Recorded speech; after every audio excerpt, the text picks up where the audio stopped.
Bapak, Ibu, Saudara, kita akan masuk ke materi ya, supaya kita mengerti firman Tuhan. Judulnya memang provokatif, tetapi ini akan membuat saudara merefleksikan hati saudara terhadap firman Tuhan yang dibagi. Ya, judulnya pada malam hari ini adalah Judas in Me. Ya, siapakah Yudas Iskariot? Itu pertanyaan yang harusnya kita bisa jawab segera, tetapi ternyata kita sekali lagi kata orang, ternyata kita tidak menyelidiki mendalam siapa Yudas Iskariot itu. Nah, yang jelas kita akan tahu bahwa Yudas Iskariot adalah murid Yesus ya. Matius 10 ayat 1 sampai 4. Perhatikan sungguh-sungguh. Yesus memanggil ke-12 muridnya dan memberi kuasa kepada mereka untuk mengusir roh-roh jahat dan untuk melenyapkan segala penyakit dan segala kelemahan. Jadi Yesus dengan penuh kesadaran ya memilih Yudas Iskariot. Namanya termasuk dalam bilangan ke-12 rasul itu. Pertama Simon yang disebut Petrus, dan saudara Andreas saudaranya, dan Yakobus anak Zebedeus, dan Yohanes saudaranya, Filipus dan Bartolomeus, Thomas dan Matius pemungut cukai. Ya, coba Bapak Ibu nonton The Chosen yang ada di Netflix ya, atau yang ada di YouTube, tidak berbayar kok ya. Itu bagus sekali ya. Thomas dan Matius pemungut cukai, Yakobus anak Alfius, dan Tadeus, Simon orang Zelot ya, dan Yudas Iskariot yang mengkhianati dia. Simon orang Zelot saya kasih garis bawah yang tebal supaya Bapak Ibu bisa paham. Oke. Kalau kita ngelihat Yesus pada saat ngambil murid-muridnya 12 orang, ya itu tentu dengan maksud. Ya, pemuritan itu bukan Yesus yang menemukan, ya. Yesus hanya mengulang tradisi-tradisi orang Yahudi, ya. Sehingga Yesus sendiri punya murid-murid yang dia didik. Kita ngelihat sebenarnya kalau orang Yahudi itu percaya pemuritan seperti ini, Saudara, ada namanya bed up. Bed up itu sebelum 5 tahun, Saudara.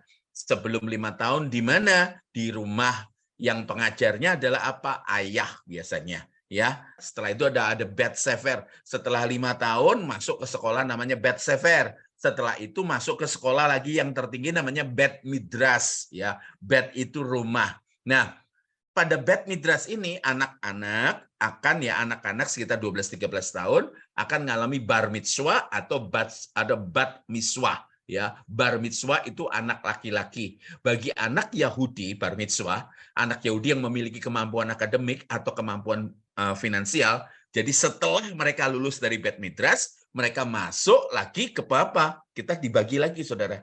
Dibagi lagi ya. Kalau anak-anak ini mumpuni secara akademik dan mumpuni secara finansial, ya, maka mereka dapat menempuh pendidikan lanjut di bawah bimbingan seorang rabi. Bahkan kalau kita ngelihat rabi-rabi pada zaman itu, ya, mengadakan apa? Seperti audisi supaya siapa nanti yang masuk ke dalamnya bisa diterima sebagai murid-murid. Dan pada saat itu ada rabi-rabi yang populer sekali, ya. Ada 2 rabi yang sangat terkenal, ya. Dikatakan sampai yang mendapat pendidikan di bawah bimbingan seorang rabi. Nah, sampai kapan pendidikannya di bawah seorang rabi? Sampai ia berumur 30 tahun. Sampai ia mendapat otoritas untuk mengajar orang lain. Nah, kita pasti ngelihat sekarang. Kenapa Yesus mulai umur 30 tahun? Ya. Kenapa Yesus memulai pelayanan umur 30 tahun? Karena ada alasannya. Ya. Tidak ada rabi yang berusia di bawah 30 tahun dan tidak ada murid yang berusia di atas 30 tahun. Ya. Contoh dalam kasusnya Rasul Paulus. Ia seorang anak yang pintar secara akademis dan berasal dari keluarga kaya dari Tarsus. Sehingga ia pergi belajar di Yerusalem di bawah sang rabi Gamaliel. Maaf saya salah nulis. Gamaliel. Ya. Jadi kenapa Yesus mulai umur 30 tahun? Karena dianggap dewasa dan bisa ngajar. Kalau sebelum umur 30 tahun tidak diperbolehkan. Nggak ada satupun orang Yahudi yang waras yang mau ngakui seorang yang umurnya di bawah 30 tahun ketika dia ngomong tentang kebenaran. Kita melihat, ya sepertinya, sorry saya salah ini nulisnya, sepertinya murid-murid Tuhan Yesus tidak semuanya memiliki kemampuan akademik dan finansial, atau murid-muridnya memiliki kemampuan akademik dan finansial yang pas-pasan sehingga tidak ada yang melanjutkan pendidikan mereka. Jadi mereka ini setelah bar mitzvah mereka kerja gitu loh ya. karena tidak diterima di sekolah rabi. Nah, Petrus itu saat menerima Roh Kudus, ia bicara dengan berapi-api setelah Kisah para Rasul pasal 2, dengan berapi-api di hadapan mahkamah agama. Mahkamah agama. Berarti orang-orang yang mumpuni ya di dalam apa? Syariat agama Yahudi. Ini luar biasa. Sehingga membuat sidang itu heran, membuat para pemimpin mahkamah agama itu heran. Karena mereka jelas tahu Petrus dan Yohanes adalah orang biasa, quote unquote-nya tidak terpelajar. Ngerti ya, saudara ya? Hal ini dengan jelas menjelaskan tingkat pendidikan mereka. Berarti setelah pendidikan formal, ya setelah bar mitzvah, murid-murid Yesus tidak lanjut studi, ya, namun langsung bekerja untuk support keluarga mereka, ya. Makanya para murid tampak kaget dan merasa tidak layak pada saat Yesus manggil, suruh ikut aku. Itu cara, saudara, caranya seorang rabi yang mumpuni, yang dikejar oleh para siswa-siswanya untuk menjadi apa? Menjadi mentor mereka, menjadi rabi mereka. Untuk apa? Merekrut para anggota pemuridan. Ini luar biasa, saudara. Karena kenapa? Karena Yesus ya, pada saat itu ya ketenarannya nanjak. Bahkan sebenarnya Yesus sudah jadi buah bibir sejak umur 12 tahun. Saudara masih lihat ya, masih ingat ya? Frasa-frasa dan fragmen-fragmen dalam Alkitab. Saya ulang, saya highlight dengan warna biru. Makanya para murid tampak kaget dan merasa tidak layak. Kenapa? Aku enggak punya kemampuan finansial. Ya, aku enggak punya kemampuan akademik hebat. Kok aku dijadikan murid? Jadi kita ngelihat salah satu di antaranya adalah Yudas Iskariot. Ya, saudara pasti baca ayat ini dan ayat ini disalah mengerti. Saya bacakan 1 Korintus 1 ayat 26 sampai 27. Ingat saja saudara-saudara, bagaimana keadaan kamu ketika kamu dipanggil menurut ukuran manusia, tidak banyak orang yang bijak. Tidak banyak orang yang berpengaruh. Itu reality loh, saudara. Tidak banyak orang yang terpandang, ya. Tetapi apa yang bodoh bagi dunia? Nah, ini loh Ben, yang sering kali jadi highlight ya, dipakai membuat orang Kristen tidak mau belajar. Apa yang bodoh bagi dunia dipilih Allah untuk memalukan orang-orang yang berhikmat. Dan apa yang lemah bagi dunia dipilih Allah untuk memalukan apa yang kuat.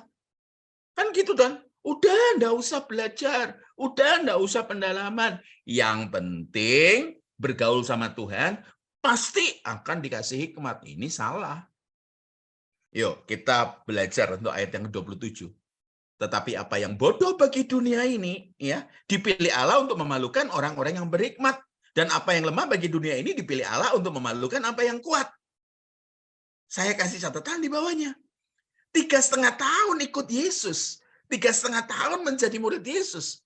24 jam sehari ikut Yesus. Lihat Yesus mengajar, lihat Yesus buat mujizat, saudara. 3,5 tahun. Apakah mereka tetap bodoh? Ya, ingat ya tadi Mahkamah Agama memeriksa Rasul Petrus dan mereka kaget ternyata Rasul Petrus begitu berhikmat dan punya kuasa. Lihat saudara, 3,5 tahun itu dari Petrus yang tidak bisa apa-apa, tidak ngerti apa-apa, dia tidak bodoh lagi, jadi pintar. Apalagi ketika dia menyampaikan firman Tuhan dengan kuasa. Ya, itu hasil Roh Kudus yang turun.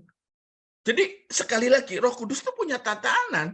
Jadi murid Yesus 3,5 tahun. Saya tahu ya di Indonesia ada orang yang 3 tahun sudah lulus apa namanya S1 ya. Bahkan Jennifer yang kita kuliahkan itu, yang kita sama-sama Nine itu kuliahkan, itu juga percepatan. Ya, ngikutin aturan dan percepatan. Bahkan di Indonesia ini ada anak yang umur tertentu dia sudah lulus dari S1. Bahkan dia masuk S2 hanya 4 tahun. Jadi dari S1 sampai S2 itu 4 tahun. Apalagi diajar oleh guru agung. Makanya sekali lagi jangan pernah orang Kristen pakai ayat ini dengan sembrono. Apa yang bodoh bagi dunia dipilih Allah gara-gara apa? Gara-gara nggak mau belajar untuk memalukan orang-orang yang berhikmat. Dan apa yang lemah bagi dunia dipilih Allah untuk memalukan apa yang kuat. Ngeles saja, saya belajar dari Tuhan sendiri. Nggak bisa, saudara. Ya, makanya dari itu kita mesti ngelihat apakah 3,5 tahun menjadi murid Yesus mereka tetap bodoh, tidak berhikmat dan lemah. Enggak, contohnya lihat rasul-rasul mengalami perubahan yang dahsyat. Kita lihat ya. Kita periksa nama Yudas Iskariot. Nah, ya, dalam bahasa Yunaninya Yudas gitu bacanya Yudas. Nama Yudas ya telah mengalami proses helenisasi dari nama Ibrani. Sebenarnya kalau bahasa Ibraninya Yudas itu Yehuda, Judah atau Jud, Saudara. Ya, jadi Yehuda itu artinya sama dengan Yudas. Yudas sendiri sama dengan Yehuda. Artinya praise, bersyukur, memuji. Nah, loh. Ya, tapi kan nggak ada orang tua yang misalnya hamil terus pengen ngasih nama anaknya Yudas. Karena kita mikir kalau Yudas itu pasti apa? Wah, pasti akan jadi pengkhianat. Sakeus itu pasti orang pendek. Padahal Sakeus itu artinya murni. Kita ini kadang-kala ya body shaming loh dengan nama Sakeus gitu. Orang pendek ini pasti, orang pendek ini. Jadi masih di USG aja papanya ngomong atau engkongnya bilang anak ini namanya Sakeus. Udah parno semua pikirannya orang-orang. Pikir apa? Ini jangan-jangan keluar pendek. Ya. Keluar cebol. Padahal artinya luar biasa. Yudas sendiri namanya terpuji. Dan Yudas itu bukan satu-satunya orang yang punya nama Yudas yang ditulis di dalam kitab Perjanjian Baru. Ya. Enggak, ada beberapa orang namanya Yudas. Jadi kita mesti ngelihat Saudara ya. Jadi kita ini kalau bahasa Jawanya kecele. Nah, jadi enggak ada konotasi negatif. Tidak ada konotasi negatif Saudara. Ya. Kita buka dah Kisah Para Rasul 1 ayat 25. Ya, untuk menerima jabatan pelayanan yaitu kerasulan ditinggalkan Yudas. Pada saat Yudas mati, itu kan digantikan oleh Matias. Sebenarnya posisi itu adalah posisi Rasul Paulus. Tapi kita ngelihat loh, alas pada saat Yudas mati. Ya, Yudas telah jatuh ke tempat yang wajar baginya.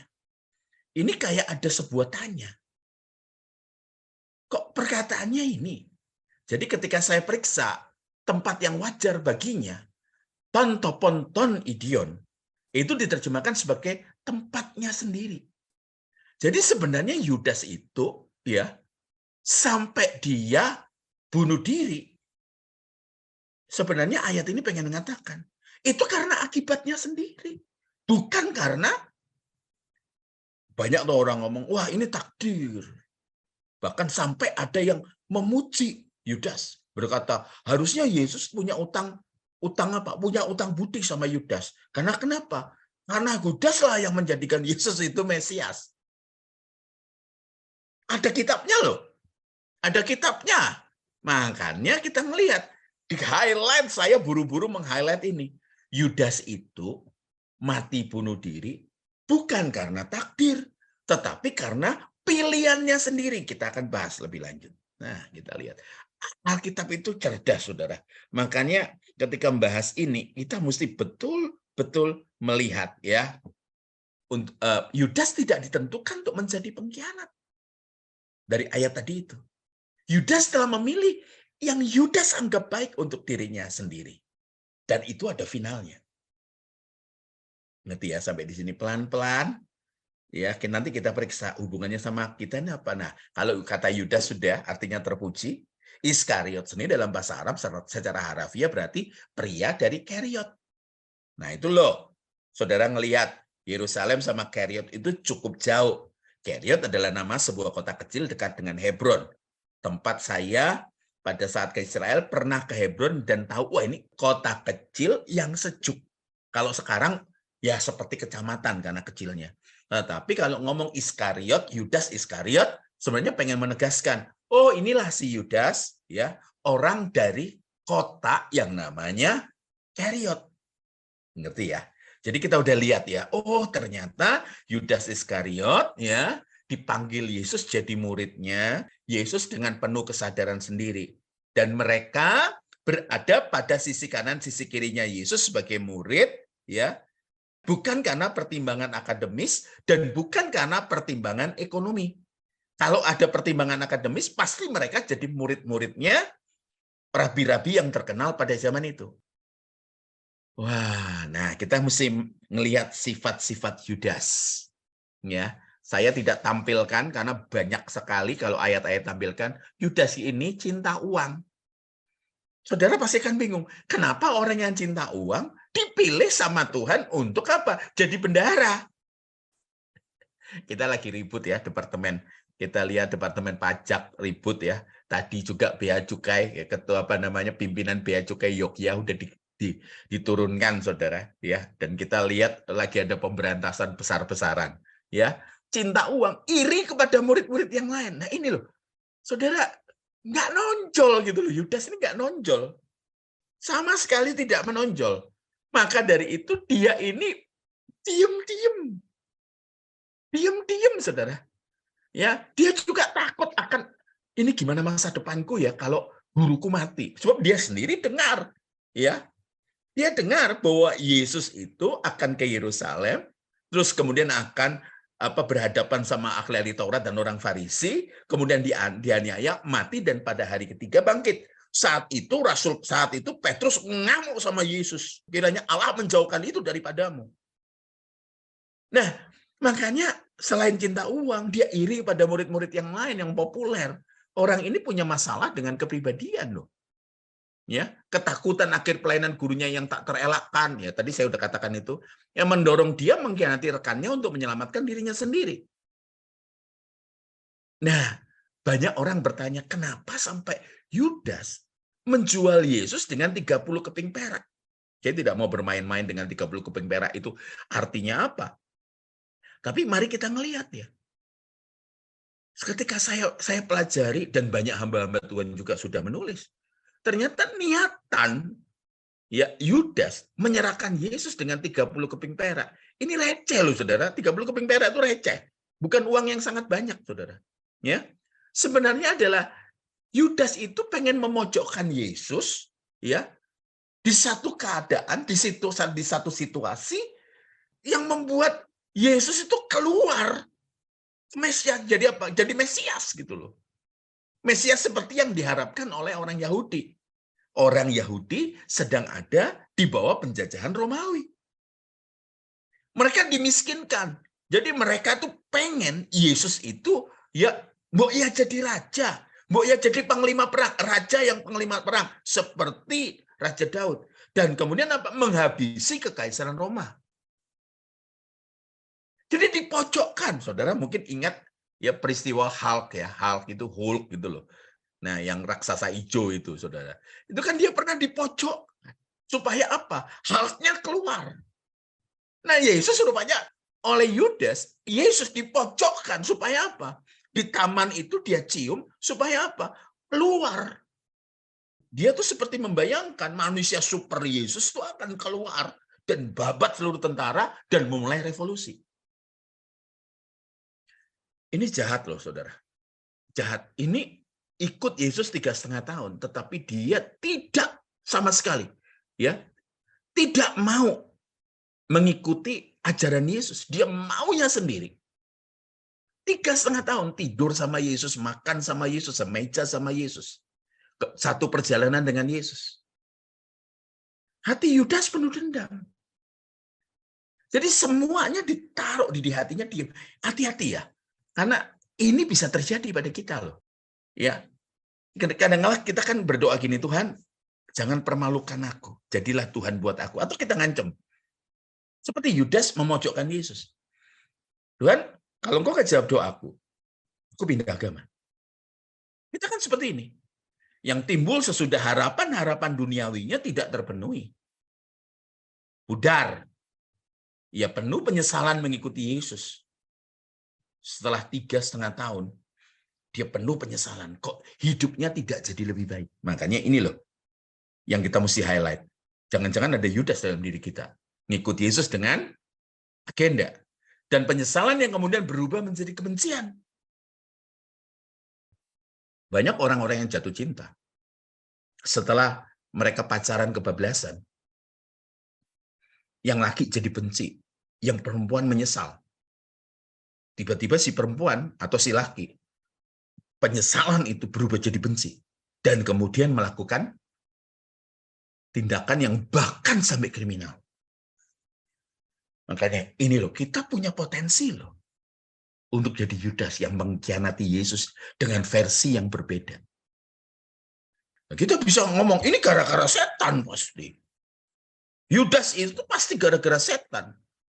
Ya, kita kan seringkali ngomong gitu. Perhatikan, Yohanes 13 ayat 27. Dan sesudah Yudas menerima roti itu, ingat ya, perjamuan itu, ia kerasukan iblis. Kalau Yudas kerasukan iblis, dengan mata terbalik, dengan air liur yang tumpah-tumpah, pasti 11 muridnya akan alert. Yesus pun pasti akan alert. Tapi apa yang terjadi? Ya, kita lihat. Maka Yesus berkata kepadanya, jadi dia normal, secara tubuh normal.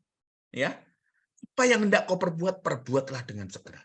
Karena kenapa? Ini sudah final, seperti yang diajar oleh Kak Ane soal Fir'aun, mengeraskan hati. Bukan Tuhan membuat takdirnya Fir'aun itu dia keras hati itu sebenarnya tinggal dibuang ke neraka. Enggak, karena satu peristiwa, muncul peristiwa lain, muncul peristiwa lain, muncul peristiwa lain, sampai dia tidak bisa berubah. Itu tinggal didorong aja masuk neraka. Seperti itu. Makanya kalau kita ngelihat pornea, dikatakan, oh tidak boleh bercerai, kecuali karena apa? Ya, pornea, sampai tidak bisa lagi berubah. Perbuatan dosa yang tidak bisa berubah. Pokoknya ya begini, udah jadi karakternya dia. Bahkan dikatakan menghujat Roh Kudus itu kembali lagi dari mana? Menghujat Roh Kudus itu dari apa? Mendukakan Roh Kudus. Kegiatan mendukakan Roh Kudus, diingatkan mendukakan Roh Kudus bolak-balik sampai pada posisi tidak bisa dirubah lagi. Jadi ngerti ya, muncul kata-kata apa yang tidak kau perbuat, perbuatlah dengan segera. Karena kenapa? Udah nggak bisa berubah. Matius 4 ayat 10. Saya mirroring ya. Saya buat berkaca ya mengenai kerasukan iblis. Yesus pun pernah ngusir iblis yang ada di pikirannya Petrus. Maka berkatalah Yesus kepadanya, kepada Petrus, "Enyalah iblis, sebab ada tertulis, engkau harus menyembah Tuhan Allahmu dan hanya kepada Dia sajalah engkau berbakti." Mereka ini berdua sama. Yudas ini yang kerasukan bukan badannya, seperti serigala, seperti harimau, mengeram, mata jadi putih, air liur kemana-mana. Tidak. Yang ada di mana? Pikiran. Jadi setan nggak bisa dipersalahkan. Saya tidak final berkata, setan jangan dipersalahkan tanpa alasan. Nah ini, Yudas tidak mendadak jadi jahat. Perlu proses untuk menjadikan Yudas monster. Yudas tidak mendadak. Jadi ya, semua manusia di bumi tidak ada yang mendadak jadi baik maupun mendadak menjadi jahat. Semua memerlukan proses. Yakobus 1 ayat 14 sampai 15. Tetapi tiap-tiap orang dicobai oleh keinginannya sendiri. Iblis itu hanya bisa menawarkan. Setan di Taman Eden datang kepada Hawa, hanya bisa nawarkan. Dia nggak bisa pegang kepalanya Hawa dan buka mulutnya dan paksa makan itu. Nggak bisa. Makanya kita melihat tiap-tiap orang dicobai oleh keinginannya sendiri. Karena ia diseret dan dipikat olehnya. Makanya saya harus ngomong gini, iblis itu kalau menawarkan sesuatu, dia tawarkan sesuai dengan kodrat dosa kita. Saya ambil contoh dua. Sama siapa namanya, Bambang sama Beni. Misalnya Bambang kelemahannya di mana? Misalnya ya, di uang. Misal loh Bang, ya. Dan Beni kelemahannya di mana? Emosi. Iblis nggak mungkin datang ke Bambang dengan nawari emosi. Nggak akan. Atau nawarin Beni dengan untuk jatuh di keuangan. Tidak mungkin. Tapi dia akan menawarkan sesuatu yang ada di keinginan itu. Angkanya prosesnya Yudas itu tidak mendadak jadi monster, tetapi satu hari, 2 hari, 3 hari, dan lama-lama pada saat yang tertinggi, dia jadi monster. Kita melihat ya, manusia itu tidak bisa mendadak jahat atau mendadak baik. Iblis itu hanya menawarkan. Saya harus berkata seperti ini yang rada anda enak. Setan itu tidak bisa menjadikan orang jadi jahat. Dan Tuhan kita tidak bisa menjadikan orang jadi baik. Pilihannya ada di kita. Eksekutornya itu kita. Ngerti ya? Makanya kalau ada orang Ada orang yang berkata, gereja itu penuh dengan orang-orang munafik, orang-orang yang karakternya jelek. Benar, mereka rawat jalan. Karena kalau rusak 30 tahun dan kemudian jadi pengikut Yesus, pemulihannya nggak cepat, nggak pakai tumpang tangan, saudara. Nggak bisa tumpang tangan. Prosesnya juga menurut kebersediaan, kerelaannya untuk mengikuti jejak Yesus. Lalu kita melihat kandidat pengkhianat. Bukan cuma satu kandidat pengkhianat. Ya, setelah Yesus berkata demikian, ia sangat terharu. Aduh, ini saudara, coba saudara di rumah pelajari kata terharu, ini luar biasa. Lalu bersaksi, aku berkata kepadamu, sesungguhnya seorang di antara kamu akan menyerahkan aku. Kalau kita ngelihat, sebenarnya dari awal ngikut Yesus, ada 3 orang kandidat untuk jadi pengkhianat. Yang 2 itu kelihatan jelas.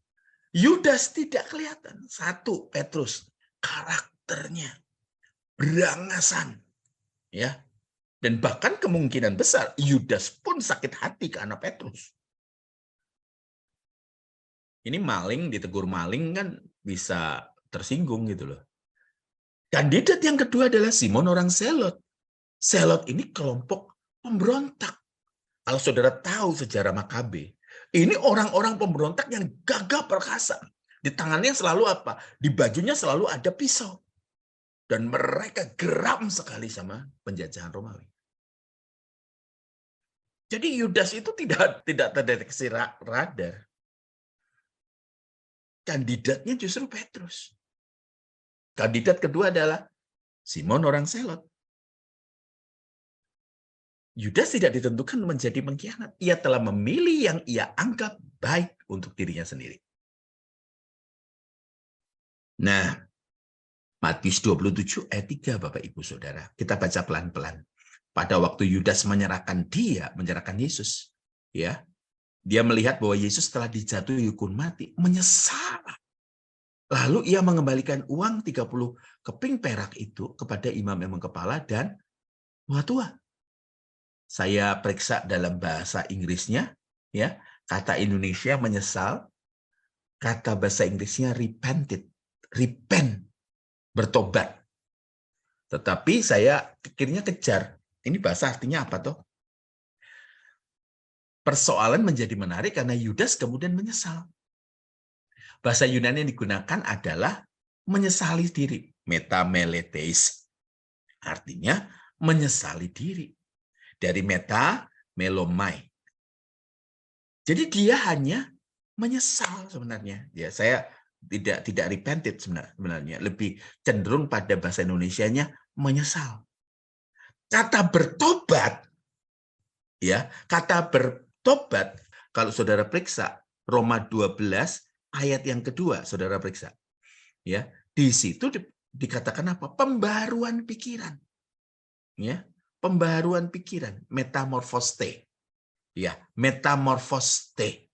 Gitu loh. Jadi kalau kita ngelihat sebenarnya dia hanya berhenti di penyesalan. Tetapi dia tidak betul-betul mengalami perubahan pikiran. Dan kemudian yang menyesal ini mati bunuh diri.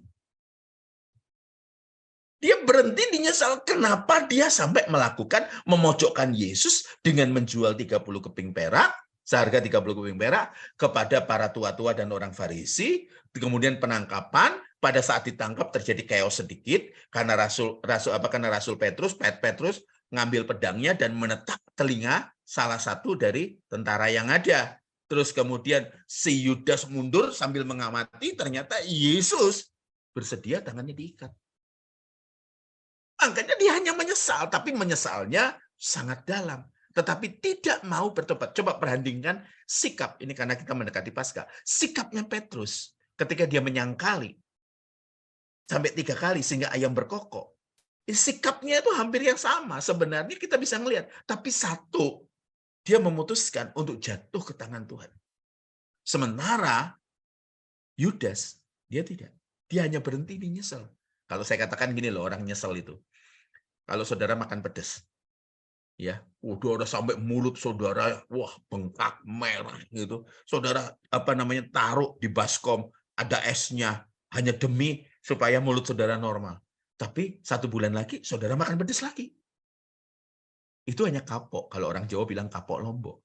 Tapi kalau sampai dikatakan kata bertobat, ya, metanoia, seluruh kata-kata dalam perjanjian baru ketika dikatakan hampir semua, ketika dikatakan bertobatlah sebab kerajaan Tuhan sudah dekat, itu bicara mana? Metanoia, metanoia, metanoia, metanoia. Sampai kita mengalami perubahan pikiran.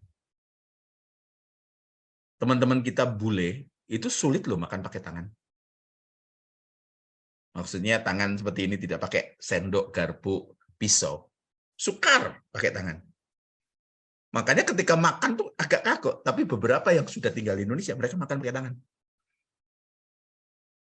Bule, orang Eropa dan orang Amerika, itu nggak bisa jongkok. Coba perhatikan. Masukkan YouTube gitu loh. Bule jongkok gitu. Kan nggak ada gitu loh. Kenapa? Mereka pasti jungkel ke belakang atau ke depan.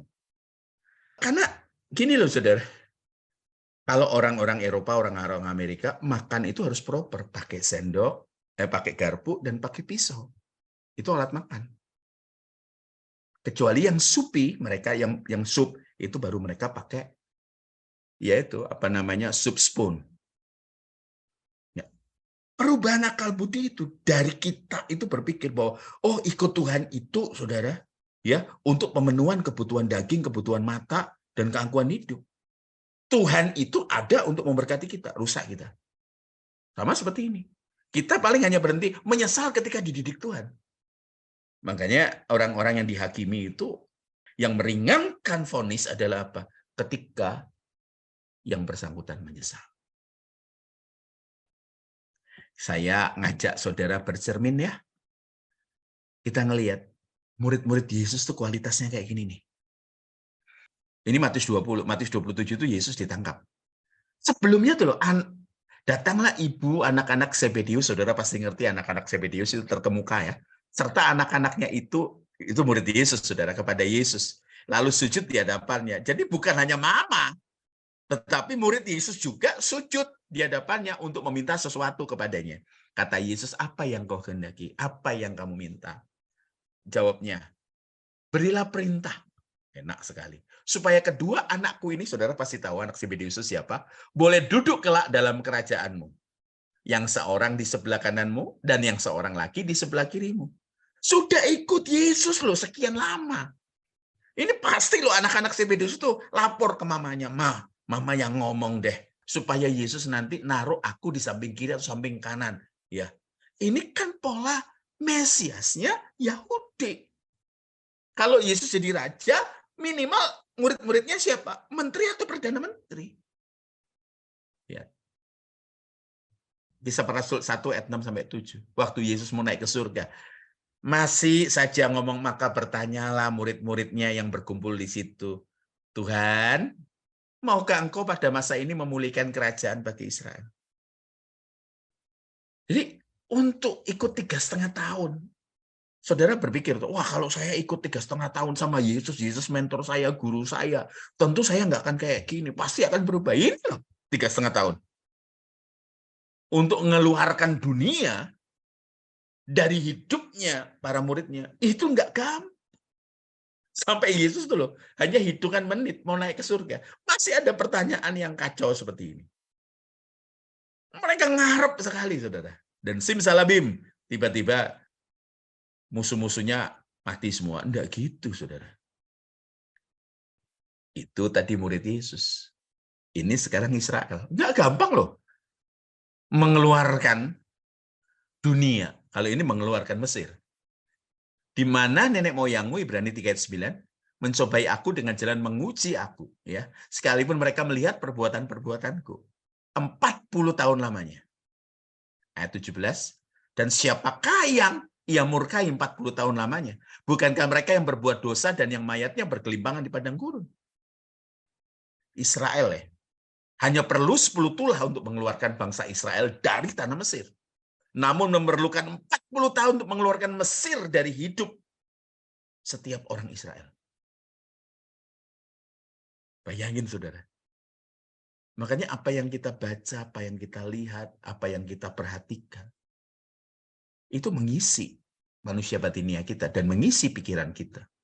Padahal kata firman Tuhan Roma 12 ayat 2, kita harus mengubah, harus mengalami pembaruan budi. Kalau tadi perlu 40 tahun untuk mengeluarkan Mesir dari hidupnya orang Israel, murid Yesus. Coba perhatikan.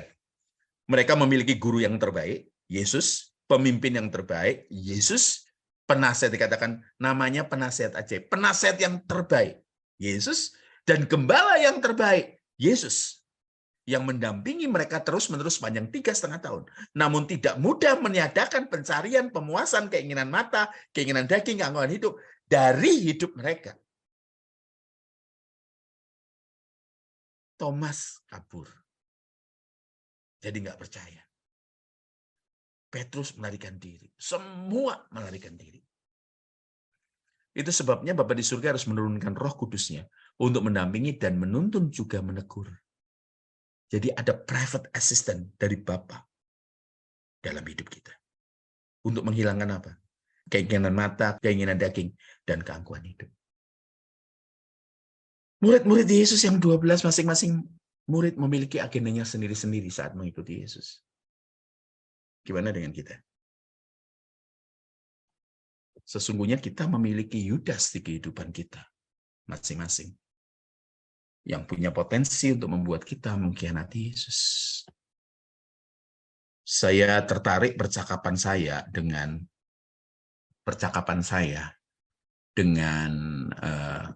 Sam di Jombang. Saya tanya, Sam, adik-adik yang jadi mualaf ini siapa? Gitu loh. Sam yang dari Jombang, dia ngomong gini, adik-adik ini yang dulu aktif di pelayanan sekota. Dia bilang, mereka aktif loh, Kak. Mereka dulu yang nyanyi loncat-loncat ke depan, mereka yang rebah dalam roh dan lain sebagainya. Mereka yang selalu ikut retreat, ikut ini, ikut KKR, ikut seminar. Tapi kenapa mereka jadi mualaf? Ada Yudas di kehidupan kita yang kita harus selesaikan. Kita mencari pemenuhan keinginan mata, keinginan daging, dan keangkuhan hidup. Seakan-akan kalau ikut Tuhan, itu yang dicari. Bukan yang lain. Jadi Tuhan kita manfaatkan. Padahal harga kita telah lunas dibayar. Kalau kita beli misalnya, kalau kita beli rumah dari seseorang, orang tersebut tinggal di rumah itu, maka kita kasih waktu 1 kali, ya, misalnya 30 hari dia harus keluar. Sesuai dengan yang dinotaris. Dia tidak punya hak untuk 1 kali 1. Tidak punya hak untuk naruh barangnya di situ. Pada saat dia betul-betul sudah terjadi transaksi jual beli, maka kepemilikannya pindah. Kita ini harga kita telah lunas dibayar. Sebelumnya kita, anggap saja, sebelumnya kita budaknya setan. Telah dibeli oleh Tuhan yang baru, namanya Yesus. Sebenarnya kalau kita berpikir dengan cerdas, kita tahu bahwa sebenarnya kita pun jadi budak. Kita nggak punya hak sama sekali untuk hidup kita. Tapi kita mau-maunya sendiri. Makanya diajarkan di banyak tempat. Dan mereka menamakan diri itu gereja. Yang ditawarkan apa? Yang ditawarkan adalah ikut Tuhan, masalahmu akan terselesaikan. Ikut Tuhan, jalanmu akan gampang. Ikut Tuhan, engkau akan diberkati berlimpah-limpah. Semua yang ditawarkan, itu apa yang Tuhan Yesus tidak pernah tawarkan. Bahayanya di situ. Ya, bahayanya di situ. Jadi kalau sampai kita masuk dalam suatu arena atau dalam satu area yang di mana kekristenan menjadi pemuasan kebutuhan, keinginan mata, keinginan daging, dan keangkuhan hidup, waspadai. Karena mereka pasti tidak mengajar Injil yang benar. Dan pasti mereka tidak mengajarkan ajaran Yesus. Andai kata Yesus pun ada saat ini dan masuk ke gereja mereka, jangan-jangan Yesus pun akan dianggap sebagai sosok pribadi yang sesat. Kenapa? Karena berbeda dengan apa yang mereka sudah ajarkan, jadi dogma, jadi doktrin. Jadi waspadai di dalam diri kita.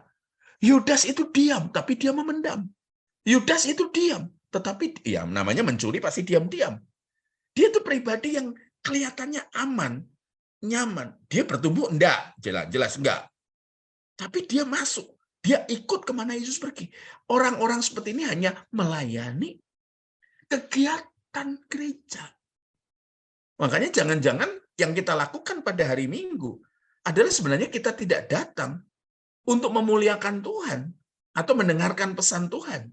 Tetapi kita datang hari Minggu supaya keluarga kita aman, properti kita terjaga. Mari kita belajar. Ini yang sekarang kehilangan. Pak, kalau gitu gereja masih ada tempat enggak? Yesus percaya kepada gereja. Makanya pemulihan itu terjadi dari hidup kalian. Ini kita ada di genre yang tidak menarik. Kenapa? Mengajari. Saya bertemu dengan seorang sahabat dan dikatakan, bro, sinagog itu adalah tempat rumah buat belajar. Saya terhenyak, saudara. Kenapa? Karena gembala saya ngomong awalnya, gereja tempat belajar.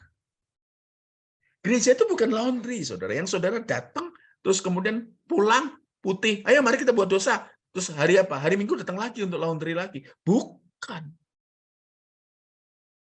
Di gereja tempat orang belajar kebenaran. Dan dari kebenaran itu, kita bisa meniti hidup. Sampai kita selesai di bumi ini. Jadi malam ini yuk kita periksa yuk. Periksa hidup kita. Periksa hati kita. Periksa pikiran kita. Kenapa kita ikut Yesus? Kenapa kita harus mengikuti jejaknya? Selamat berjuang ya, teman-teman. Tuhan Yesus berkati. Saya serahkan pada Benny. Oke, kita mulai buka sesi tanya jawab. Mungkin saya bacakan dulu Kak yang ada di kolom chat. Udah ada tadi ada 3 chat yang sudah masuk. Dari Pak Timur. Apakah kira-kira Yudas baru kali ini menjual Yesus dan berhasil?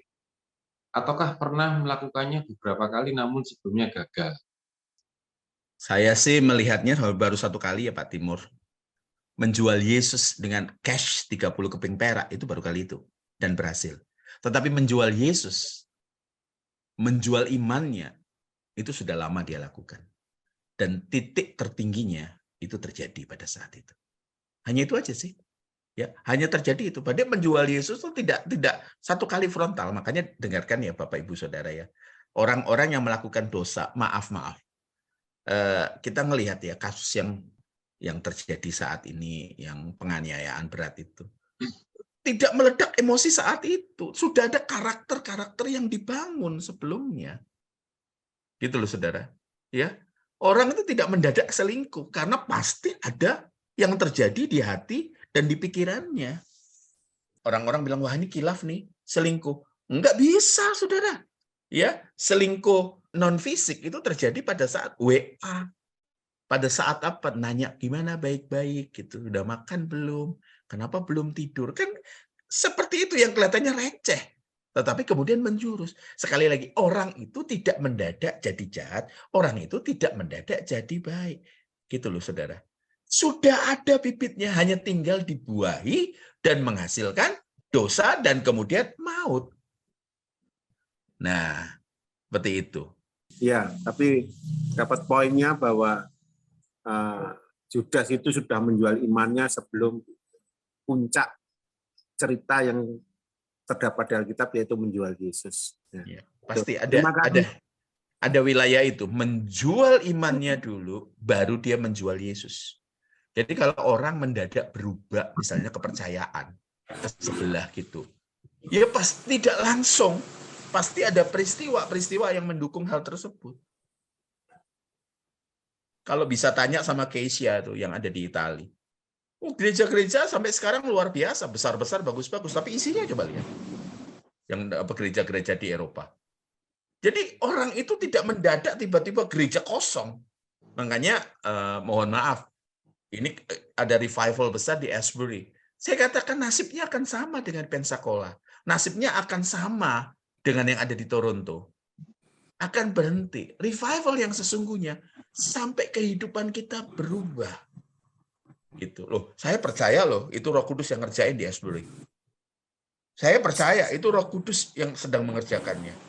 Dan ada api. Tetapi kalau hanya temporary fire, yang hanya bergerak di area emosi, yang orang hanya nangis tanpa perubahan hidup, kita punya apa? Maaf ini ngomongnya jelek. Kita punya bakat untuk jadi Yudas.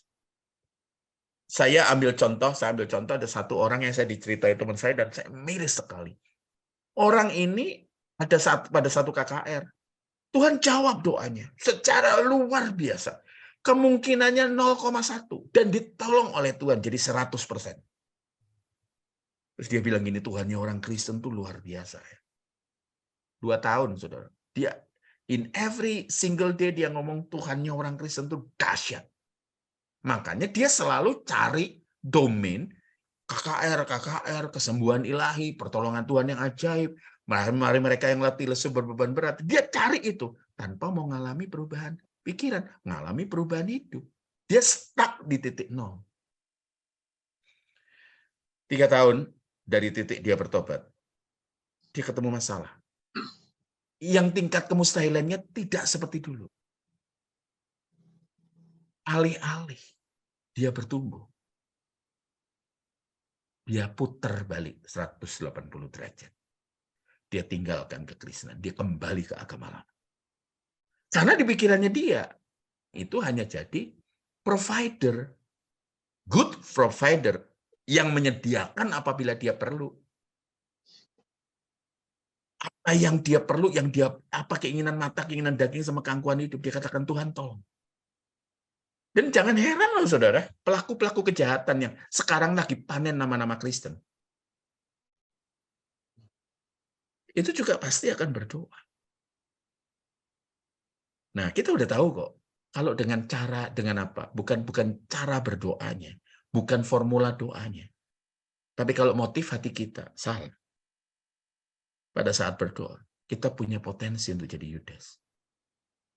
Ini yang saya takut. Saya juga takut, saudara. Sebagai hamba Tuhan, saya juga tidak tertutup kemungkinan punya agenda-agenda pribadi.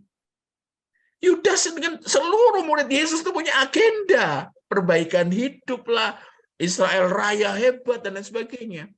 Dia jadi marah, dia jadi tersinggung, dia jadi kecewa ikut Yesus. Kenapa? Karena agenda pribadinya tidak terpenuhi.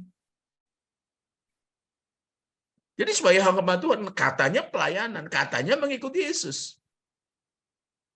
Jadi kalau kita melayani Tuhan, habis kita khotbah, habis kita mimpin pujian, dan kita berpikir otak kita, setelah ini gue dapat PK. Nggak salah. Tetapi dia pikir gini, apa bedanya gue sama pelacur ya? Habis ditidurin, gue dapat duit. Kan kita berpikir betul, aku habis pelayanan, maka Tuhan akan berkati kita. Pasti Tuhan akan berkati kita.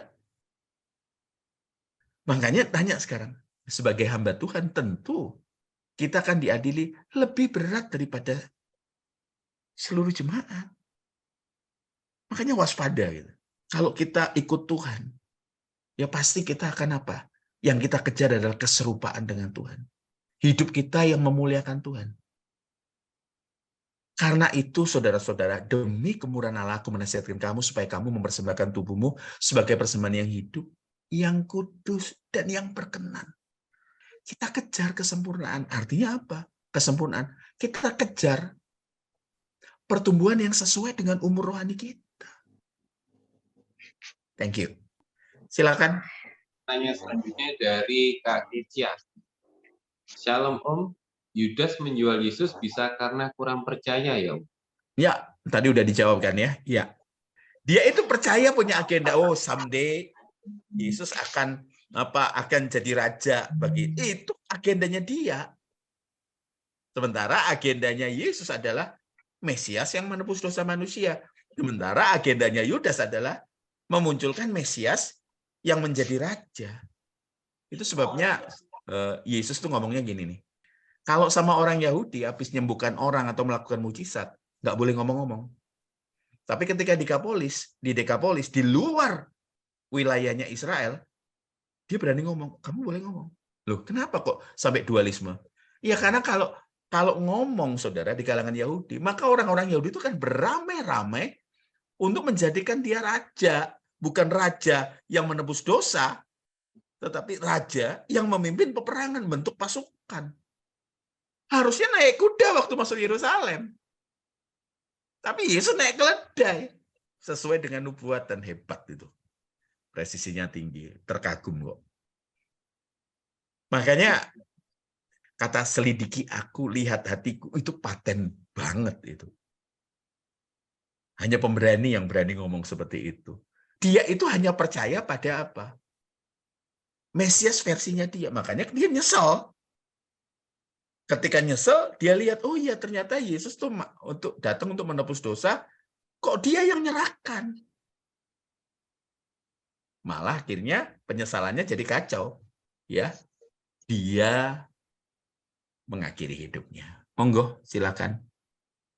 Iya, dari dua pertanyaan ini saya jadi keinget ini sih Kak, tentang di Yohanes 10 ya, tentang gembala yang baik itu Kak. Antara di sana dikatakan gembala upahan itu Kak. Kalau gembala upahan itu ketika domba-dombanya diserang oleh binatang buas, dia akan meninggalkannya untuk menyelamatkan nyawanya. Gitu. Jadi kalau ibaratnya kalau kita itu melayani karena punya motivasi yang lain, banyak upahannya itu Kak. Jadi pasti jadi problem sih dalam pelayanan kayak gitu. Betul gitu Kak ya? Iya. Makanya kalau kita lihat agendanya orang-orang, maaf ya, maaf. Saya tidak bermaksud untuk menyakiti banyak orang, tapi kita mesti ngelihat loh, Ben. Ya, banyak yang seperti itu. Makanya yang didirikan itu harusnya kerajaan Allah. His kingdom, bukan my kingdom. Saya tuh lihat teman-teman saya ketika jemaatnya pindah gereja, terus dikatakan, oke, kalau dia bertumbuh di sana, saya senang. Tetapi kalau caranya untuk mindahin jemaat orang dengan cara yang berbeda, itu ngeri. Gereja itu dipimpin oleh gembala. Fungsi gembala adalah menggembalakan.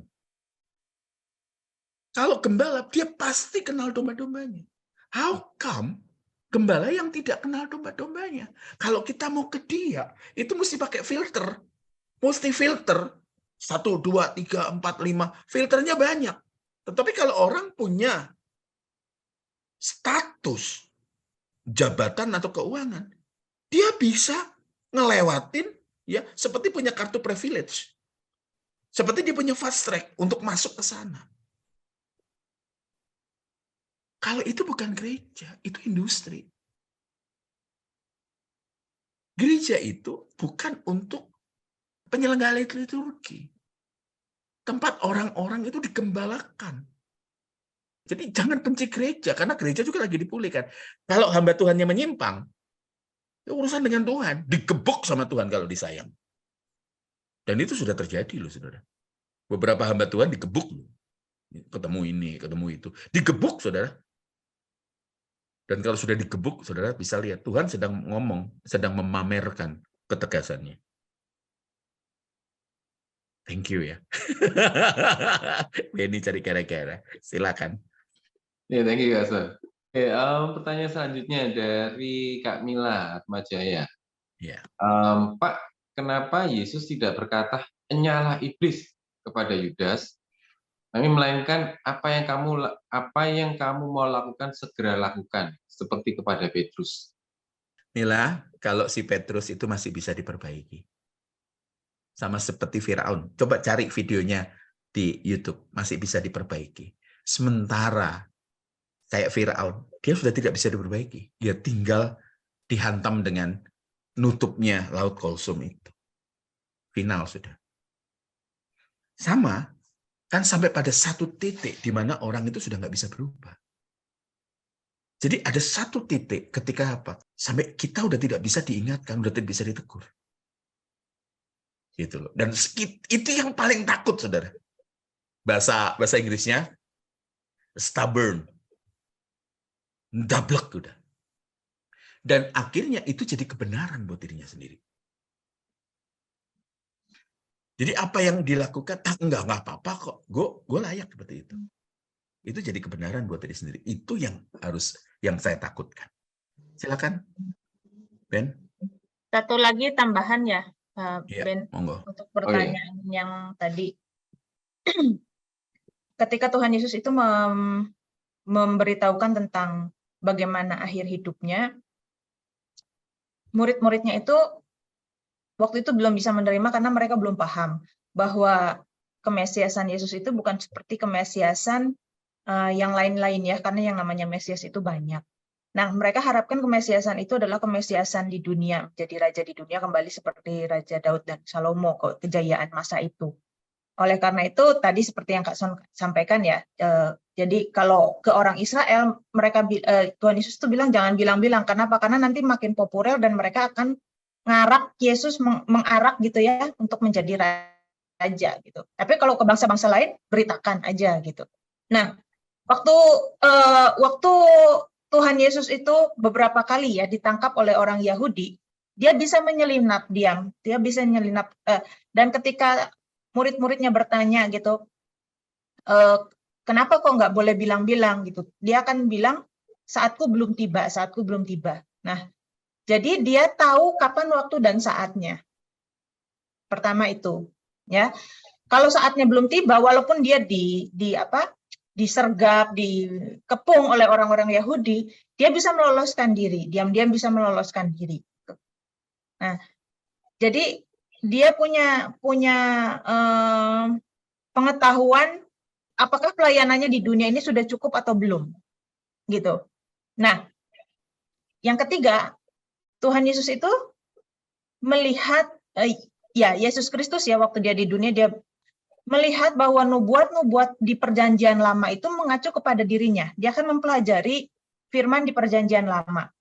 Nah, dia melihat bahwa nubuat-nubuat itu tuh mengacu kepada dirinya. Dan salah satu nubuat itu berkata bahwa salah seorang dari murid-muridnya itu akan mengangkat tumit ke atas dia gitu ya. Jadi akan mengkhianati dia. Jadi salah seorang. Nah, ketika dia lihat Petrus, pertama waktu Petrus itu menghalangi dia ya, menghardik dia. Tuhan Yesus kan bilang saya akan disalib begini. Terus Petrus bilang, kiranya Allah menjauhkan hal itu daripadamu. Dia menghardik Petrus. Sebetulnya dia itu hendak melindungi semua murid-muridnya. Dia tidak ingin ada satu orang pun yang binasa. Nah, apakah Yudas pernah ditegur? Kemungkinan pernah. Setiap murid-muridnya pasti pernah ditegur oleh dia. Bukan cuma Petrus saja. Nah, memang tidak semua bisa dimasukkan, tidak semua kisah bisa dimasukkan ditulis gitu ya di dalam Alkitab. Tetapi bahwa Petrus ditegur itu menunjukkan bahwa Yesus itu berusaha melindungi murid-muridnya, memperingatkan murid-muridnya. Dan kemudian kalau di Yohanes itu ya kepada Yudas, Tuhan Yesus katakan, Yohanes itu menulis, apa yang kamu mau lakukan segera lakukan. Tetapi kalau di teks di Matius, itu Yudas itu seperti orang munafik. Yudas itu bilang, bukan aku ya Tuhan, engkau telah mengatakannya. Jadi teks Matius itu bilang, engkau telah mengatakannya, sedangkan teks di Yohanes itu bilang, apa yang mau kamu lakukan. Gitu. Nah, di situ kita lihat bahwa Yesus melihat bahwa saatnya itu sudah tiba. Dan memang itu ada ayatnya juga ya di Alkitab mengatakan bahwa ya saatnya sudah tiba. Makanya 1 minggu sebelumnya dia menggenapi, dia naik keledai dan lain sebagainya, dia tahu bahwa pelayanannya sudah selesai di dunia ini. Dan dia melihat bahwa yang dinubuatkan di perjanjian lama itu adalah Yudas. Karena dia sebagai manusia dia tidak maha tahu di antara murid-muridnya siapa yang akan mengkhianati dia. Tetapi ketika saatnya tiba, dia tahu bahwa itu adalah Yudas. Nah, peringatan itu juga sama Petrus juga dia diperingati lagi tentang dia akan menyangkali Yesus gitu ya. Jadi si iblis ini sebetulnya jatahnya satu ya. Jatahnya satu. Kan salah seorang akan mengkhianati dia itu kan jatahnya satu, salah seorang satu. Tapi si iblis ini rupanya ingin lebih dari satu. Makanya Tuhan Yesus itu menjagai murid-muridnya. Dan kita melihat itu juga di dalam teks ketika Yesus memperingatkan Petrus akan menyangkali dia 3 kali. Ya, itu aja sih. Semoga nggak bingung dengan penjelasan saya. Iya. Oke. Sorry, Pak. saya salah naruh ayat ya mengenai itu ya, perkataannya Yesus dengan perkataan Yesus kepada setan dengan perkataan Yesus kepada Petrus. Ya, saya salah naruh itu. Nanti saya perbaiki. Ya, silakan kalau gitu. Pertanyaan selanjutnya, Kak, dari Krishna. Kak Ya. Son mau tanya, kapan kita bisa bertindak sebagai anak dan kapan kita menjadi hamba? Sebab ada ajaran anak raja itu seorang hamba Tuhan besar di TikTok dalam tanda kurung, berarti berhak minta apa saja. Kita ngelihat dulu anak itu apa ya, Krishna. Yohanes 1 ayat 12 kita lihat ya. Tetapi semua orang yang menerimanya diberinya kuasa supaya menjadi anak-anak Allah, yaitu mereka yang percaya dalam namanya. Perhatikan ini Krishna, Anda ini menarik. Tetapi semua orang yang menerimanya, ya, menerima itu ada urutannya, ya. Yang kita harus highlight adalah percaya, pisteo, artinya memberi hidup sepenuh. Kalau tidak dilakukan, maka jangan ngaku sebagai anak. Karena untuk jadi anak itu kita diberi kuasa, kita diberi exousia. Artinya kenapa bukan dunamis? Kita diberi sama Tuhan fasilitas untuk kita jadi anak. Karena untuk jadi anak itu proses dan itu lifetime proses. Gitu loh. Ya, dari anak-anak gampang ya jadi anak sah, dewasa. Jadi huyos, jadi dewasa. Dan itu perlu proses. Makanya sekali lagi, proses untuk menjadi anak itu untuk mengeluarkan keinginan mata, keinginan daging, dan keangkuhan hidup. Itu keluar dari kehidupan kita. Itu susah. Sama seperti mengeluarkan Mesir dari orang-orang Israel. 40 tahun tidak cukup. Gitu loh, saudara. Ya, 3,5 tahun loh. Kurang apa tuh? Guru yang baik, penasehat yang baik, wah luar biasa. Tetapi tidak bisa mengeluarkan. Kenapa? Karena proses jadi anak itu perlu waktu. Makanya ketika Roh Kudus turun, ada pada semuanya, bukan mencelok tapi masuk ke dalam mereka, itu proses mereka untuk menjadi anak-anak Allah terjadi sampai akhir hidupnya mereka. Sampai mereka finishing well. Ini yang luar biasa. Jadi kalau kapan kita belajar anak, jadi kalau kita anak yang baik, itu pasti jadi hamba yang baik. Ini bukan split personality, saudara. Ya, seorang anak yang baik pasti jadi hamba yang baik. Jadi ada ajaran anak raja, apa yang kita minta, tapi kita lupa loh, ada kata-kata berikutnya yang sesuai dengan kehendaknya. Mungkin logikanya gini ya, di dalam kehidupan kita sebagai manusia aja, apakah seorang anak itu berhak minta apa saja kepada ayahnya? Apa saja tanpa batas. Coba anaknya Amos minta apa? Pi, Ferrari Pi. Bahkan kalau secara budaya Yahudi, kalau seorang anak minta warisan sama bapaknya sebelum ayahnya itu meninggal, itu dianggap kurang ajar gitu. Nah, jadi kalau dibilang berhak minta apa saja, ya, itu patut dipertanyakan sampai mana apa saja itu. Ya, silakan Benny. Ada pertanyaan lagi, Kak. Pak, I have a question. Mesias kan ada 2 versi. Satu sebagai son of David and son of Joseph, bahwa ada saatnya Mesias datang menyelamatkan secara jiwa dan secara kerajaan fisik. My first question is, what's your view about this information? Mesias ada 2 versi, satu son of David, satu son of Joseph. Yang son of Joseph itu adalah Mesias versi Samaritan, bukan versi Yahudi. Samaritan atau orang Samaria. Orang Samaria itu punya kitab suci tidak seperti orang Yahudi, karena orang Yahudi itu kan Tanakh atau dalam kekristenan itu disebut Perjanjian Lama. Tetapi orang Samaria itu punya kitabnya itu cuma kitab Taurat, ya, dan beberapa kitab Yosua itu juga hanya beberapa sebagian aja. Tapi yang sama itu persis adalah cuma kitab Tauratnya. hakim-hakim, raja-raja, tawarik, dan seterusnya itu mereka nggak baca itu. Nah, di Taurat sendiri, ketika Yakub hendak meninggal, itu Yakub berkata bahwa Yehudalah ya yang akan menjadi raja. Tongkat kerajaan tidak akan beralih dari Yehuda. Dari situlah orang-orang Yahudi kemudian meneruskan janji itu ya. Orang-orang Yahudi percaya bahwa Tuhan meneruskan janji itu kepada Daud. Nah, dari mana konsep Mesias bisa kita lihat ya, Mesias tentang Yusuf yang dipercayai oleh orang-orang Yahudi, misalnya dari sini. Sebentar ya.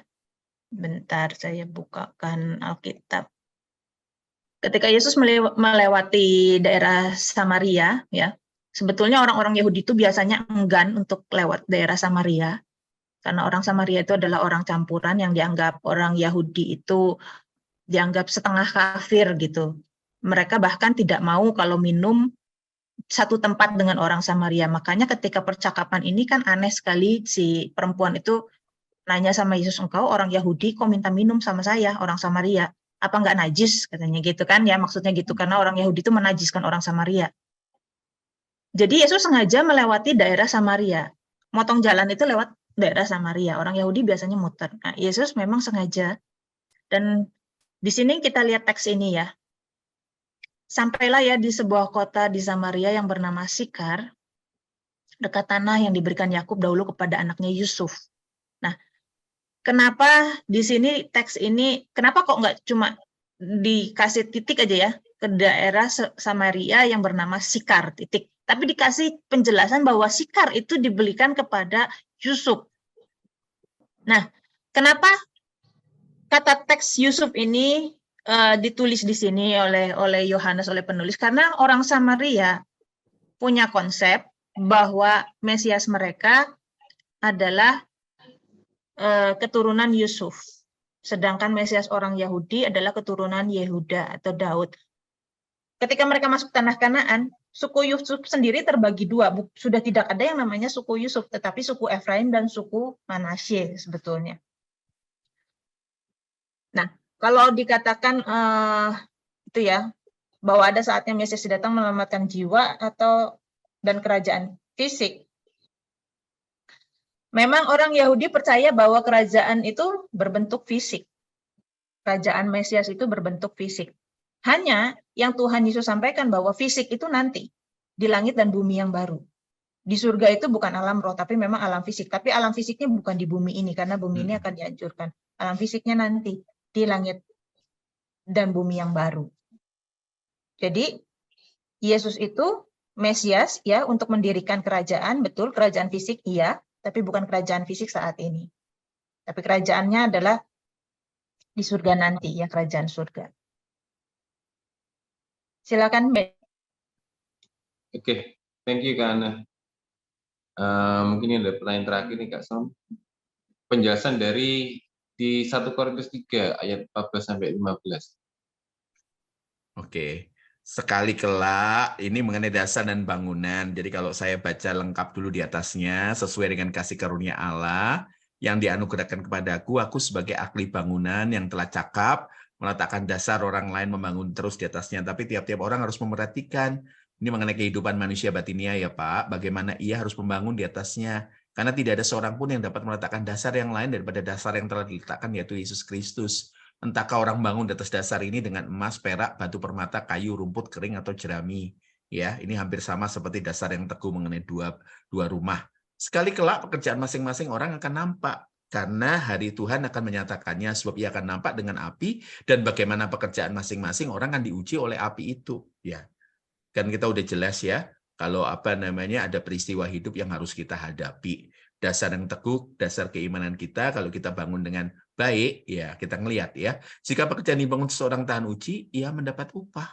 Ya, kalau kita bertumbuh sesuai dengan kedewasaan rohani yang Tuhan harapkan dengan peristiwa hidup yang kita hadapi, kita akan mengalami kedewasaan rohani. Dan tentu ada reward nanti di langit baru, bumi baru. Jika pekerjaan yang terbakar, ia akan menderita kerugian. Tapi ia sendiri kan diselamatkan, tetapi seperti dari dalam api. Kalau saya menerjemahkannya, Ya, kita diberi kesempatan untuk duduk sehidangan dengan Tuhan Yesus di Yerusalem baru, tapi orang-orang yang hidupnya tidak tertib ya tentunya hanya sekedar menjadi masyarakat kerajaan Allah. Itu kalau saya terjemahkannya. Ya, monggo. Ini ada yang mungkin saya bacakan aja di Yohanes 18 ayat 15 sampai 16. Dikatakan di sana, Simon Petrus dan seorang murid lain mengikuti Yesus. Murid itu mengenal imam besar dan ia masuk bersama-sama dengan Yesus ke halaman istana imam besar. Tetapi Petrus tinggal di luar dekat pintu. Maka murid lain tadi yang mengenal imam besar kembali keluar bercakap-cakap dengan perempuan penjaga pintu lalu membawa Petrus masuk. Dalam ayat ini apakah tidak menunjukkan bahwa murid tersebut memiliki hubungan yang baik dengan imam besar itu? Berarti kaya. Ya, ini diambil dari ayatnya dari Yohanes 18 ayat 15-16. Yohanes yang menulis ya. Simon Petrus dan seorang murid yang lain mengikuti Yesus dan seterusnya dan seterusnya. Nah, di dalam cara penulisan mereka pada saat itu, biasanya mereka itu tidak menyebut namanya sendiri. Jadi kalau mereka bilang kata seorang murid yang lain itu dia. Itu adalah dia sendiri, Yohanes. Nah, pertanyaannya, apakah si Yohanes ini kaya sampai dia bisa punya orang dalam gitu ya, kenal sama imam besar? Orang dalam. Ya, memang. Ya biasanya orang-orang kaya kan punya akses yang lebih mudah kepada orang-orang penting gitu ya. Dan memang seperti itu. Nah, keluarga Zebedeus memang kaya. Ya, nih. Dan setelah Yesus meneruskan perjalanan sedikit lagi, dilihatnya Yakobus anak Zebedeus dan Yohanes saudaranya sedang membereskan jala di dalam perahu. Yesus segera memanggil mereka, Yohanes dan Yakobus maksudnya. Dan Yohanes dan Yakobus ini meninggalkan ayahnya Zebedeus di dalam perahu bersama orang-orang upahannya. Jadi Zebedeus ini orang-orang upahannya banyak. Nah, karena itu nggak heran kalau Yohanes ini ya kenal orang dalam gitu. Jadi bukan nelayan yang miskin gitu untuk keluarga Zebedeus karena di situ dikatakan dia punya orang-orang upahan. Punya pegawai gitu kayak sebenarnya. Jadi yang saya highlight adalah jangan katakan yang bodoh bagi dunia ini. Loh, sudah ikut Yesus 3,5 tahun loh. Makanya tuh orang-orang coba menghilangkan proses untuk belajar. Orang Kristen tidak mau belajar ya hasilnya ya seperti ini. Di atas mimbar tiba-tiba ngomong yang nggak karu-karuan kan bingung. Sedikit ya saudara ya. Ini yang saya siapkan yang terakhir. Injil Yudas. Karena nggak ada yang tanya, ya saya siapkan Injil Yudas.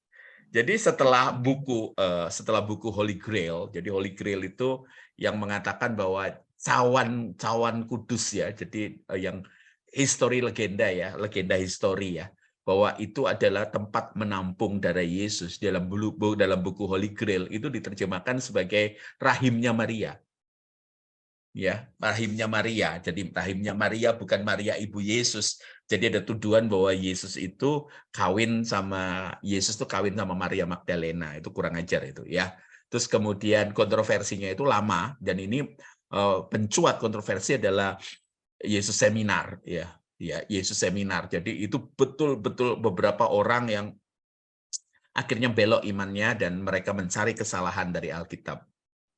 Kemudian diikuti dengan kontroversi buku Da Vinci Code ya. Da Vinci Code terjemahkan dan diterbitkan di Indonesia oleh Misan, penerbit Misan.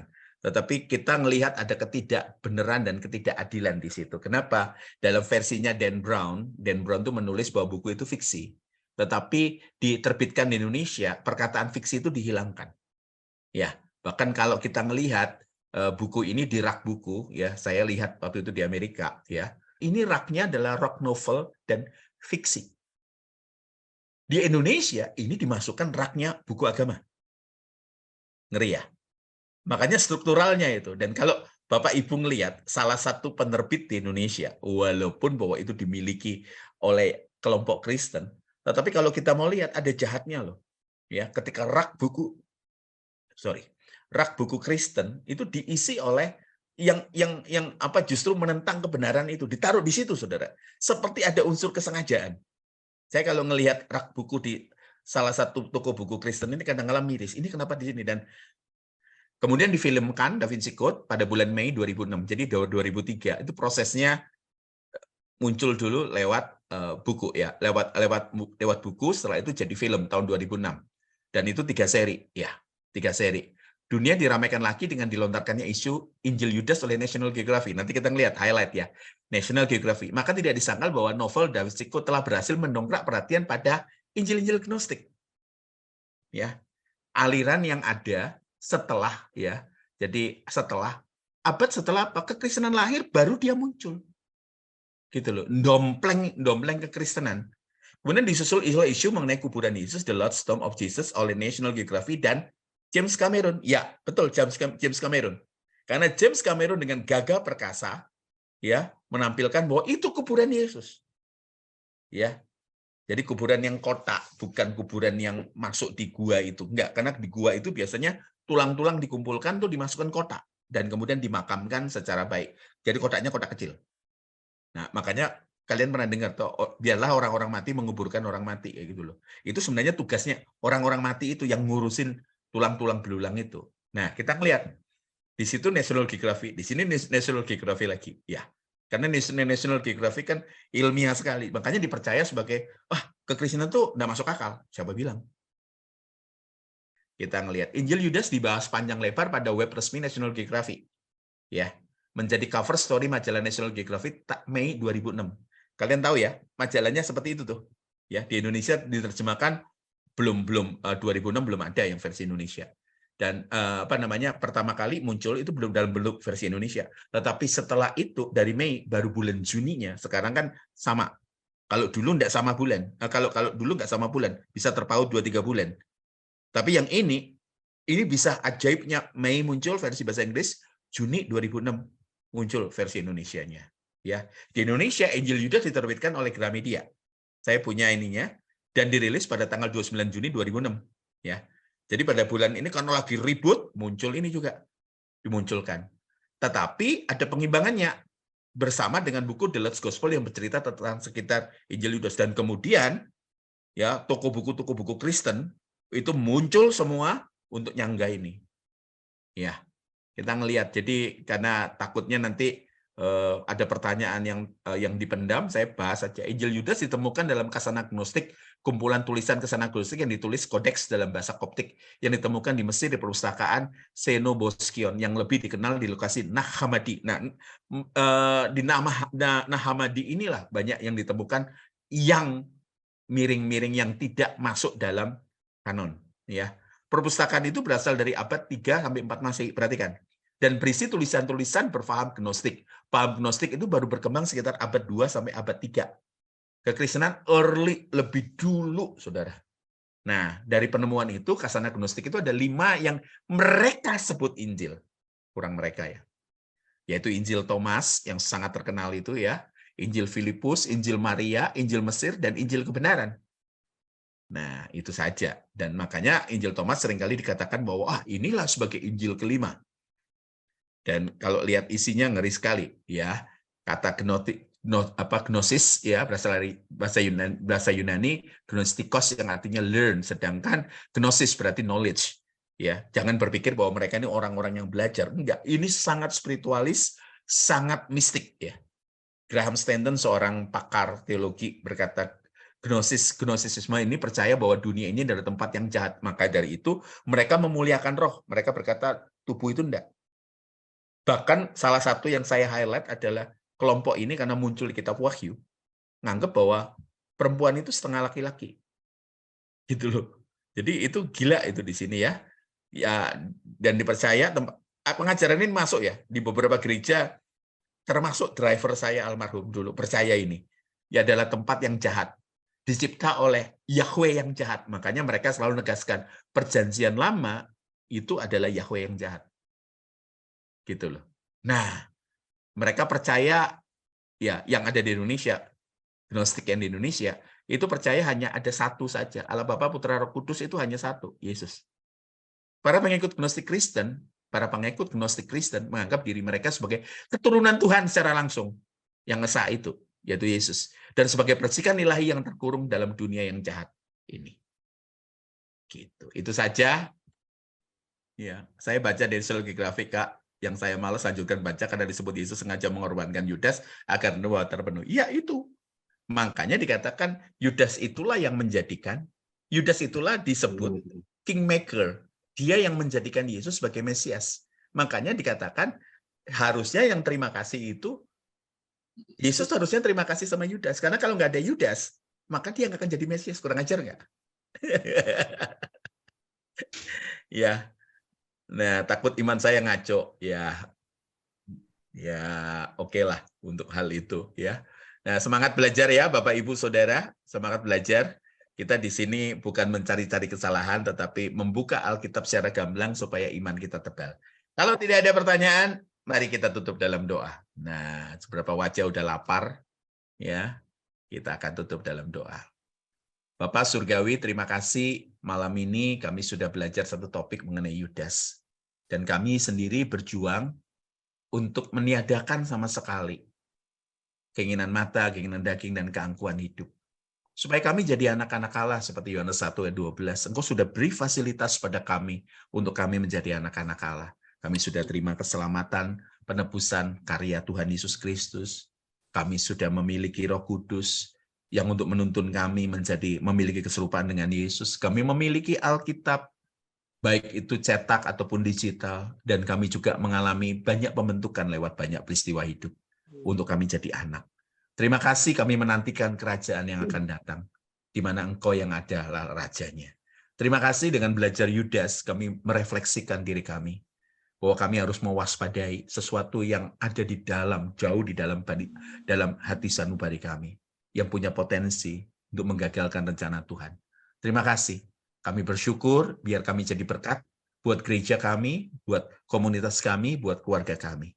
Kami percaya bahwa malam ini kami belajar dan untuk membuat kami bertumbuh. Dalam nama Tuhan Yesus kami berdoa dan bersyukur. Amin. Amin.